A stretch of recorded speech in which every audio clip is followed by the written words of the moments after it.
Hi friends, welcome to Sabina சமையல். இன்றைக்கி அருமையான ஒரு ராகி ஆப்பம் தாங்க செய்ய போகிறோம். அதுக்கு தேவையான பொருள் என்னென்னு பார்த்துக்கலாங்க.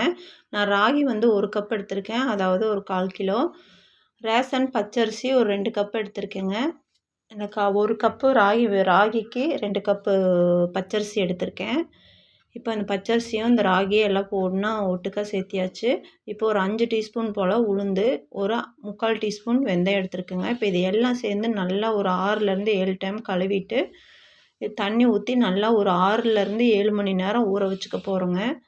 சூப்பராக இருக்கும், ரொம்ப ஹெல்த்தியாகவும் இருக்கும். ராகி வந்து கால்சியம் சத்து அதிகமாக இருக்கிறதுனால அடிக்கடி அதில் உடம்புல எடுத்துக்கிட்டால் ரொம்ப நல்லதுங்க.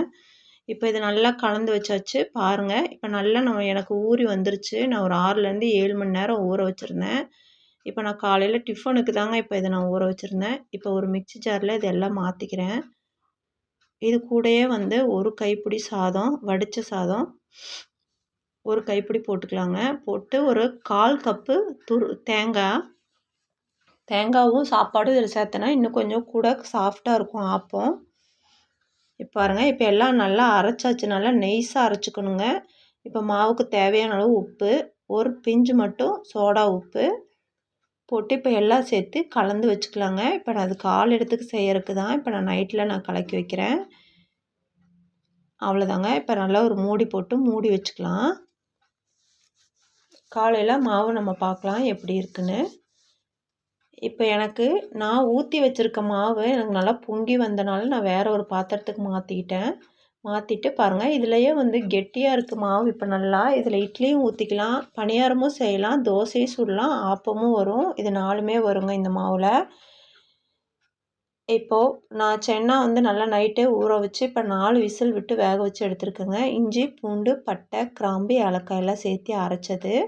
அப்புறம் தக்காளி ஒரு 3 தக்காளி, பெரிய வெங்காயம் ஒரு 3 வெங்காயம் கட் பண்ணி வச்சுருக்கேன். இப்போ ஒரு குக்கர் வச்சுக்கலாம். குக்கர் வச்சுட்டு தேவையான அளவு ஆயில் ஊற்றிக்கிறேங்க. ஆயில் ஊற்றி ஆயில் நல்லா காயட்டும்.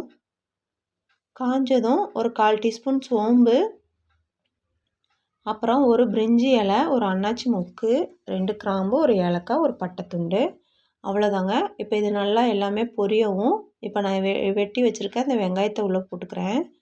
வெங்காயத்தையும் போட்டு வெங்காயம் நல்லா வதங்கி வரணும். ஓரளவுக்கு வதங்கி வரும்போது தக்காளியும் போட்டுக்கலாம்.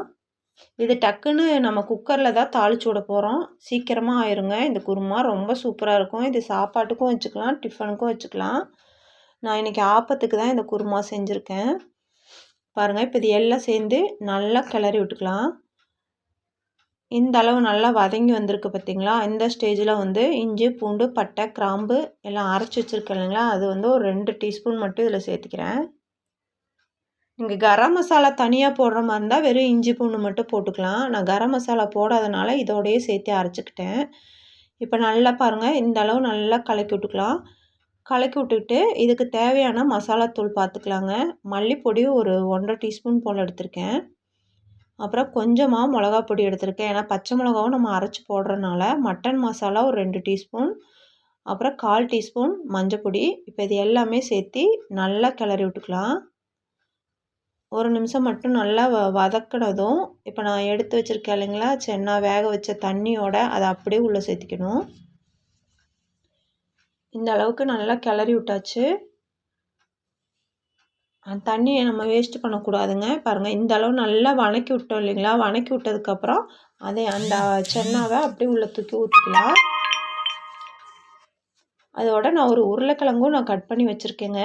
அந்த கிழங்கையும் உள்ளே போட்டுக்கலாம். ஆப்ஷனல் தான். கிழங்கு வெந்து வரும்போது குக்கரில் நம்ம போட்டு வேக வச்சனால நல்லா மசிஞ்சு வெந்து வரும். அப்போ நல்லாயிருக்கும் சாப்பிட்றதுக்கு. இப்போ நல்லா கலந்து விட்டாச்சு பாருங்கள்.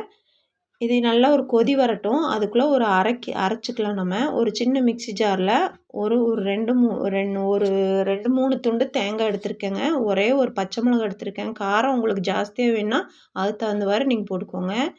1/4 டீஸ்பூன் கசகசா, அப்புறம் பொட்டுக்கடலை வந்து ஒரு 3 டீஸ்பூன் போல் எடுத்திருக்கேன். நம்ம முந்திரி இருந்தால் முந்திரி சேர்த்துக்கலாம். முந்திரி இல்லாதனால நான் பொட்டுக்கடலை மட்டும் இப்போ சேர்த்திருக்கேன். இப்போ பாருங்கள், இந்த அளவு நல்லா நெய்ஸாக அரைச்சாச்சு. இந்த பக்கம் குருமா நல்லா கொதிச்சுட்டு வருது. இந்த ஸ்டேஜில் நம்ம அரைச்ச விழுதை உள்ளே சேர்த்திக்கலாம். சேர்த்திட்டு இப்போ நல்லா கலந்து விட்டுக்கலாங்க. தண்ணி உங்களுக்கு தேவைப்பட்டுச்சுன்னா, ஏன்னா நம்ம பொட்டுக்கடல தேங்காய் போடுறனால கொஞ்சம் குருமா கெட்டியாக வரும். தேவையான அளவு கொஞ்சமாக தண்ணி அதில் ஊற்றிக்கணும்.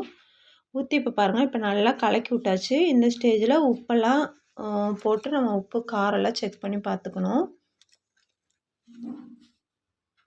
இப்போ உப்பு தேவையான அளவு போட்டாச்சு. போட்டு இப்போ நல்லா கலந்து விட்டுட்டு கொஞ்சமாக புதினா மல்லி இலை மட்டும் மேலே போட்டு இப்போ குக்கரில் மூடி போட்டு வச்சுக்கலாங்க. பாருங்கள், இப்போ நல்லா கலந்து விட்டாச்சு. நம்மளுக்கு கொதித்து வரும்போது கரெக்டான அளவாக இருக்கும் குழம்பு. இப்போ குக்கர் மூடி போட்டாச்சு. மூடி போட்டு ஒரு 3 விசில் விட்டு எடுத்துக்கிறேங்க. இந்த பக்கம் மாவு நம்மளுக்கு சூப்பராக ரெடியாக இருக்குது. ஆப்பச்சட்டி நான் வச்சாச்சு. கொஞ்சம் நல்லா ஆப்பச்சட்டி கொஞ்சம் ஓரளவுக்கு காஞ்சோன்னா லோ ஃப்ளேமில் வச்சுட்டு நம்ம ஆப்பம் ஊற்றி எடுத்துக்கலாம். நல்லா கிறிஸ்பியாகவும் இருக்கும். நல்லா சாஃப்டான பஞ்சு போல் இருக்க ஆப்பம் சூப்பராக ரெடி ஆயிருங்க நம்மளுக்கு. இப்போ குருமா இந்த பக்கம் ரெடி ஆயிடுச்சு. கொஞ்சமாக புதினா தழை மேலே போட்டாச்சு. போட்டு நல்லா கலக்கி விட்டுக்கலாம். இது நம்மளுக்கு ஆற ஆற கொஞ்சம் கெட்டி கொடுக்கும் குருமா. பாருங்கள், ஆப்பம் நம்மளுக்கு நல்லா புசு புசுன்னு சூப்பராக முருகி எவ்வளோ அழகாக வந்திருக்குன்னு. குருமாவும் ரெடி ஆயிடுச்சுங்க. நம்ம ஆப்பமும் இன்றைக்கி பிரேக்ஃபாஸ்ட்டுக்கு சூப்பராக ஹெல்த்தியான ராகி ஆப்பம் ரெடி ஆயிடுச்சு. குருமா சென்னா குருமாவும் ரெடி ஆயிடுச்சுங்க. நீங்களும் உங்கள் வீட்டில் இதே மாதிரி ட்ரை பண்ணி பாருங்கள். பார்த்துட்டு எப்படி இருந்துச்சுன்னு எங்களுக்கு சொல்லுங்கள். அவ்வளோதாங்க, அருமையான ராகி ஆப்பமும் குருமாவும் நம்மளுக்கு ரெடி ஆயிடுச்சுங்க.